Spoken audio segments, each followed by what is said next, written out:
నేను ఆయన పాస్టరా ఏమన్నావు నువ్వు? పాస్టర్ కాదు, ప్లాస్టర్ అని పెట్టుకో. ప్లాస్టర్ అని పెడితే బరాబర్ సెట్ అవుతుంది ఆయనకి.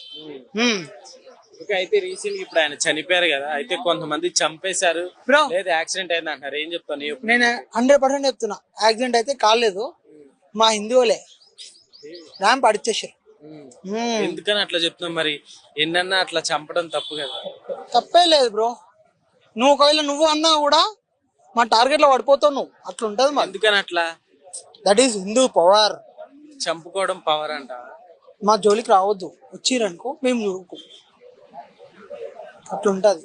ఎవరైనా సరే, మా దేవుళ్ళని కానీ ఎవరైనా సరే అంటే మాత్రం ఇచ్చిపోతుంది.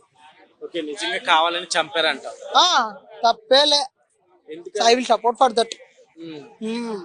అలా మాట్లాడితే చంపుకుంటే బ్రో చంపడం కాదు బ్రో, గన్నుంటే షూట్ చేసి పడదు. ఇంకా మరి అయితే 80% ఉన్నారు కదా ఇండియాలో హిందువులు, మిగతా వాళ్ళకి పాయిజన్ ఇచ్చి చంపేయచ్చు కదా. బుల్లెట్ దిగుతుంది బ్రో. అట్లాంటి గురించి చంపేయచ్చు కదా. మాకు ఇస్తే ఛాన్స్ ఇస్తే మేము చేసేస్తావా? నాకు ఛాన్స్ ఇస్తే నేను చేస్తా, లేదంటే నాకు అనిపిస్తుంది నేను కొడతా. నాకు అనిపిస్తా ఏ ప్లాస్టర్ అయినా సరే గుర్తు పెడుతున్నా. ఎందుకని అంత కోపం నీకు? వాళ్ళ గురించి వాళ్ళు మాట్లాడుకోమని, మా దాని దగ్గర కూర్చొని మాట్లాడితే మాత్రం రాడు దుంపుతా. ఆయన అయితే మామూలుగా చంపేశారని అంటారు. I'm satisfied.